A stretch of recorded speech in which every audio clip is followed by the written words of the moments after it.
की एक छोटी सी कथा। रावण के वध के बाद अयोध्यापति श्री राम ने राजपाट संभाल लिया था और प्रजा राम राज्य से प्रसन्न थी।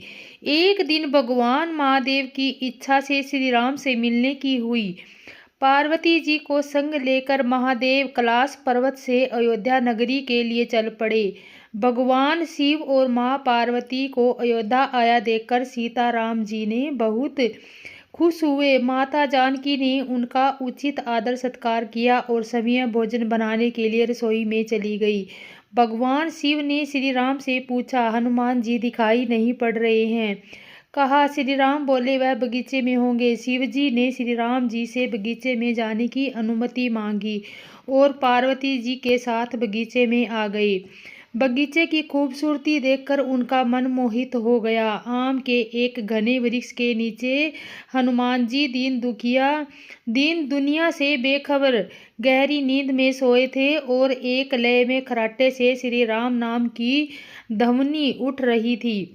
चकित होकर शिवजी और माता पार्वती एक दूसरे को देखने लगे। माता पार्वती मुस्कुराई और उठी। वह वृक्ष की डालियों की ओर इशारा किया। राम नाम सुनकर पेड़ की डालियां भी झूम रही थी। उनके बीच में से श्री राम नाम उच्चारित हो रहा था। शिवजी ने इस राम नाम की धुन में व्यस्त मगन होकर खुद भी राम नाम कहकर नाचने लगे। माता पार्वती जी ने अपने पति का अनुसरण किया। भक्ति में भरकर उनके पांव भी थिरकने लगे। शिव जी और पार्वती जी के नृत्य से ऐसी झनकार उठी कि स्वर्गलोक के देवता गण भी आकर्षित होकर बगीचे में आ गए और राम की धुन में सभी मस्त हो गए। माता जानकी भोजन तैयार करके प्रतीक्षा कर रही थी, परंतु संध्या गिरने से तब तक अतिथि नहीं पधारे। तब अपने देवर लक्ष्मण जी को बगीचे में भेजा। लक्ष्मण जी ने तो अवतार ही ले लिया श्री राम जी की सेवा के लिए। अतः बगीचे में आकर जब उन्होंने धरती पर स्वर्ग का नजारा देखा तो खुद भी राम नाम की धुन में झूम उठे। महल में माता जानकी परेशान हो रही थी कि अभी तक भोजन ग्रहण करने कोई भी क्यों नहीं आया। उन्होंने श्री राम से कहा, भोजन ठंडा हो रहा है, चलिए हम भी जाकर बगीचे में से सभी को बुला लाएं। जब सीता राम जी को बगीचे में गए तो वहां राम राम की धूम मच रही हुई थी। हनुमान जी गहरी नींद में सोए हुए थे और उनके खराटों से अभी तक राम नाम निकल रहा था। श्री राम भाव विहल हो उठे। श्री राम जी ने हनुमान जी को नींद से जगाया और प्रेम से उनकी तरफ निहारने लगे। प्रभु को आया देखकर हनुमान जी शीघ्रता से उठ खड़े हुए। नृत्य का माहौल भंग हो गया। शिव जी खुले कंठ के हनुमान जी की राम भक्ति की सराहना करने लगे। हनुमान जी सकुचाए लेकिन मन में बहुत खुश हो रहे थे कि सिया राम जी ने भोजन ग्रहण करने का आग्रह भगवान शिव जी ने किया। सभी लोग महल में भोजन करने के लिए चल पड़े। माता जानकी भोजन परोसने लगी। हनुमान जी को भी श्री राम जी की पंक्ति में बैठने का आदेश दिया। हनुमान जी बैठ तो गए, परंतु आदत ऐसी थी कि श्री राम के भोजन के उपरांत ही सभी भोजन करते थे। आज श्री राम के आदेश से पहले भोजन करना पड़ रहा था। माता जानकी हनुमान जी को भोजन परोसती जा रही है, पर हनुमान जी का पेट ही नहीं भर रहा था। कुछ समय तक उन्हें भोजन परोसती रही, फिर समझ गई कि इस तरह हनुमान जी का पेट नहीं भरने वाला। उन्होंने तुलसी के एक पत्ते पर श्री राम का नाम लिखा और भोजन के साथ हनुमान जी को परोस दिया। तुलसी पत्त खाते ही हनुमान जी की संतुष्टि मिली और वह भोजन पूर्ण मानकर उठ खड़े हुए। भगवान शिव जी शंकर से प्रसन्न होकर हनुमान जी को आशीर्वाद दिया कि आपकी राम भक्ति युगों युगों तक याद ही आएगी और आप संकट मोचन कहलाएंगे। पृथ्वी पर 3 ही रत्न है, जल, अन्न और सुशोभित मीठी बोली। मूर्ख लोग पत्थर के टुकड़ों, हीरे, मोती, माणिक्य आदि को रत्न कहते हैं। आइए इसे अगले प्रसंग कुबेर का घर से बेहतर समझते हैं। एक साधु विचित्र स्वभाव का था। वह बोलता कम था, उसने बोलने का ढंग भी अजीब था। उनकी बांग सुनकर सब लोग हंसते थे। कोई भी चिढ़ जाता था तो कोई उसकी मांग अनसुनी करके अपने काम में जुट जाता था। साधु प्रत्येक घर के सामने खड़ा होकर पुकारता, माई अंजलि भर मोती देना।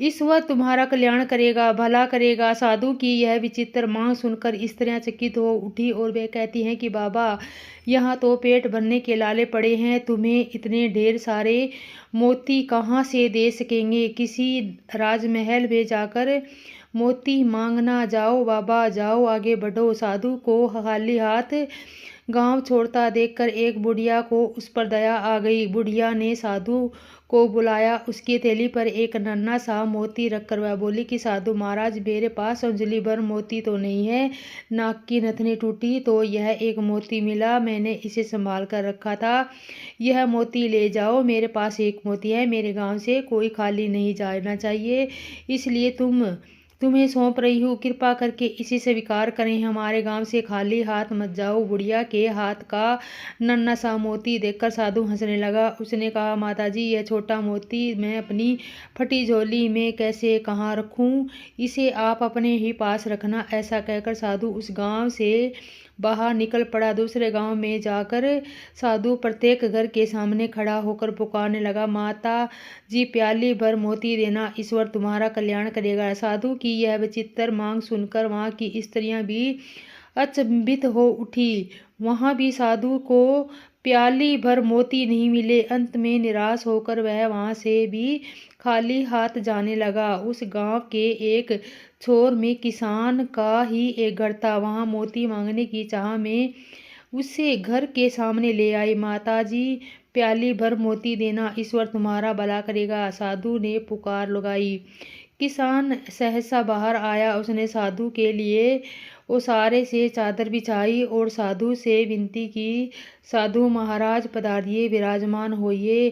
किसान ने साधु को प्रणाम किया और मुड़कर पत्नी को आवाज दी, लक्ष्मी, बाहर साधु जी आए हैं, इनके दर्शन कर लो। किसान की पत्नी तुरंत बाहर आई। उसने साधु जी के पांव धोकर दर्शन किए। किसान ने कहा, देख लक्ष्मी, साधु जी बहुत भूखे हैं, उनके लिए भोजन की तुरंत व्यवस्था करना, अंजलि भर मोती लेकर पीसना और उसकी रोटियां बनाना, तब तक मैं मोतियों की गागर लेकर आता हूँ। ऐसा कहकर वह किसान खाली गागर लेकर घर से बाहर निकला। कुछ समय पश्चात किसान लौट आया। तब वह लक्ष्मी ने भोजन बनाकर तैयार कर रखा था। साधु ने पेट भर भोजन किया और प्रसन्न हुआ। उसने हंसकर किसान से कहा, बहुत दिन बाद कुबेर के घर का भोजन मिला है, मैं बहुत प्रसन्न हूँ। अब तुम्हारी याद आती रहेगी, इसलिए मुझे कान भर मोती देना, मैं तुम दंपति को सदैव याद करूँगा। उस पर किसान ने हंसकर कहा, साधु महाराज, मैं अनपढ़ किसान आपको कान भर मोती कैसे दूँ? दे सकता हूँ, आप ज्ञान संपन्न है, इस कारण हम दोनों आपस कान भर मोतियों की उपेक्षा रखते हैं। साधु ने आंख बंद कर कहा, नहीं किसान राजा, तुम अनपढ़ नहीं है, तू तो विद्वान हो, इस कारण तुम मेरी इच्छा पूरी करने में सक्षम रहे। मेरी विचित्र मांग पूरी होने तक मैं हमेशा भूखा प्यासा हूँ। जब तुम जैसा कुबेर भंडारी मिल जाता है तो मैं पेट भरकर भोजन कर लेता हूँ। साधु ने किसान की ओर देखा और कहा, जो फसल के दानों, पानी की बूंदों और उपदेश के शब्दों की मोती समझता है, वही मेरी दृष्टि से सच्चा कुबेर का घर है। मैं वहाँ पेट भरकर भोजन करता हूँ, फिर वह भोजन दाल रोटी ही या चटनी रोटी, प्रसन्नता का नमक उसमें स्वाद भर देता है। जहाँ अतिथि का वास हो वहाँ मुझे भोजन अवश्य मिल जाता है। अच्छा, अब तुम मुझे चलने की अनुमति दें, ईश्वर तुम्हारा कल्याण करे। किसान दंपति को आशीर्वाद देकर साधु महाराज आगे चल पड़ा। नित्य लीला स्थली श्री राम वृंदावन के काव्यवन में श्री कृष्णदास बाबू जी गोप बालकों के उत्पात से तंग आकर बिमल कुंड के किनारे एकांत कुटिया में रहकर भजन किया करते थे। जय कृष्ण बाबा की हर समय भजन में लीन रहते। केवल एक बार मधुपुरी के लिए ग्राम में जाया करते थे और शेष समय दिन रात हरिनाम जपते थे। एक दिन मध्याह्न में सिद्ध जयकृष्ण दास बाबा जी की अंतर्गत सेवा में ठाकुरदासी की एक ऐसी घटना घटी जो श्री कृष्ण विरह में व्याकुल होने लगे। वहाँ यह भी उस समय बिमला कुंड के चारों ओर असंख्य गायें और गोप बाल आकर उपस्थित हुए। गोप बालक बाहर से चीख कर कहने लगे, बाबा प्यास लगी है, जल पिया दे।